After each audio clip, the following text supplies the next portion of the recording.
Welcome back to World of Immersion. Today we are going to be talking about the worst mistakes you can make visiting Universal Studios Hollywood in 2022, as well as our tips and tricks for how to avoid these mistakes.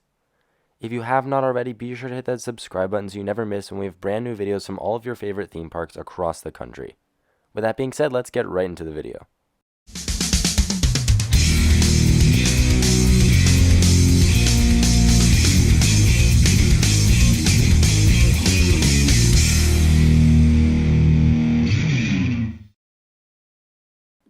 Universal Studios Hollywood is one of the most popular theme parks in Southern California, and many people decide to make a trip out to California just to go there. So it is really important that you don't make any mistakes when you're visiting the park, especially if it's your first time. We have compiled our list of the 9 worst mistakes that you can make, as well as how you can avoid making these mistakes when you go to Universal Studios Hollywood. Be sure to stick around to the end of the video because the last mistake is the absolute worst one to make on your visit. But with that being said, let's start off with our first mistake that you can make when visiting Universal Studios Hollywood, and that is going to be going on a weekend.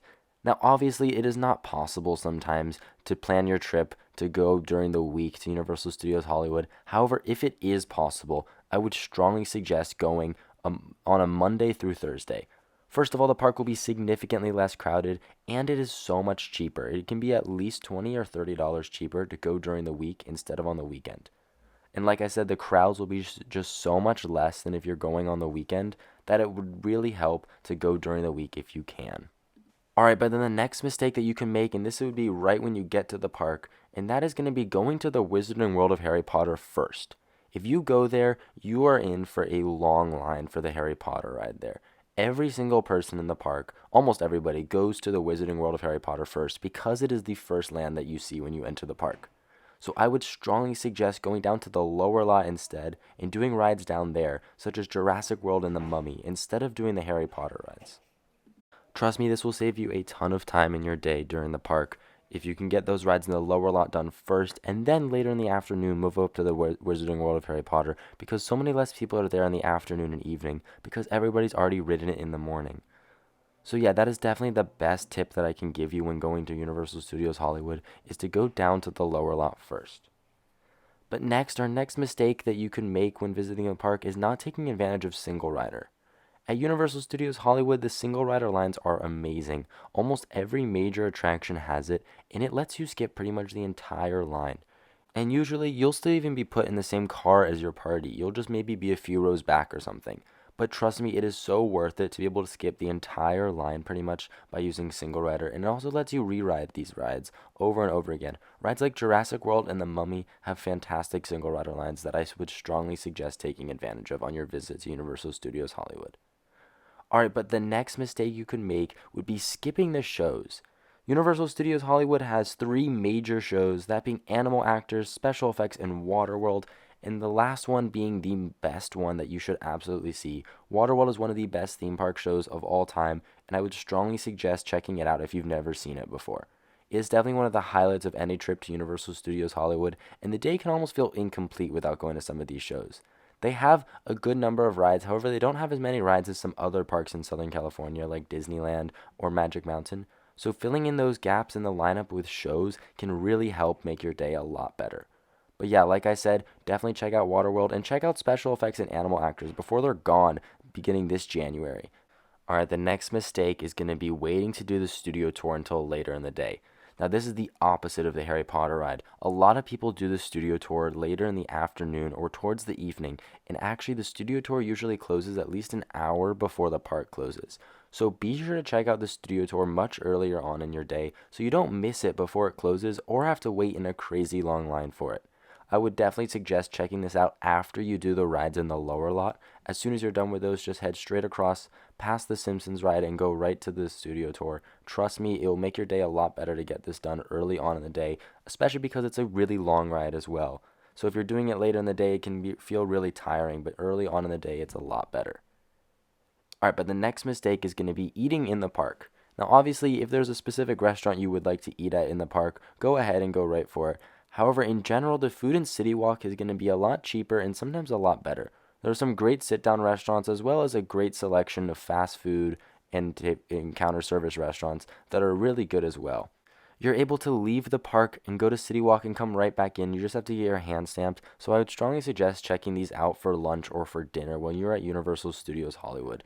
It's a great way to save some money and also have a nice relaxing part in the middle of your day, especially if it's your first time at Universal Studios Hollywood, because that food in City Walk is going to be a lot better. You can also take this time to do some shopping in City Walk, because doing shopping in the park can be really crowded and really stressful, and City Walk has pretty much all of the same merch as inside the park. So it's usually a great idea to check out the merch in City Walk instead of inside the park. Alright, but next is going to be the mistake of trusting the posted wait times. Now, Universal, I have found, usually makes their wait times a lot higher than what actually is the wait. For example, if Jurassic World is posted at 60 minutes, chances are it's more likely like 30 minutes or 45 minutes. Usually you can guess how long the wait will actually be by taking 75% of what the posted wait time is. For example, like I said with Jurassic World, if it's posted at 60, you can guess it's going to be around 45. They put that 60 minutes to make it seem like it's a lot longer of a line than it actually is, so you're not upset when it does take a little bit long. However, like I said, those wait times are always very overestimated, so don't trust those when you're looking at the lines in the park. Alright, and we've got two more mistakes for you, and this next one is going to be going back and forth between the upper and lower lots. Universal Studios Hollywood is split into two different parts of the park, and that is the upper lot and the lower lot. And there is a long escalator in between the two. There's actually 4 escalators. It's called the Starway, and it takes a solid 15-20 minutes to go up and down it. So when you're down in the lower lot, do all the rides down in the lower lot. Don't make the mistake of going back and forth between the upper and lower lot multiple times throughout your day, because it's going to cost you so much time that you could spend waiting in line for some other rides or getting food or shopping. Going back and forth between the upper and lower lot is a mistake that I've made multiple times at Universal Studios Hollywood, and it really adds up in terms of how much time you're spending on the escalator. Don't get me wrong, the escalator is really fun, but I promise you going on some rides is going to be a lot more fun. So when you're down in the lower lot, just make sure you do everything down in the lower lot before you come back up, because it's going to save you so much time.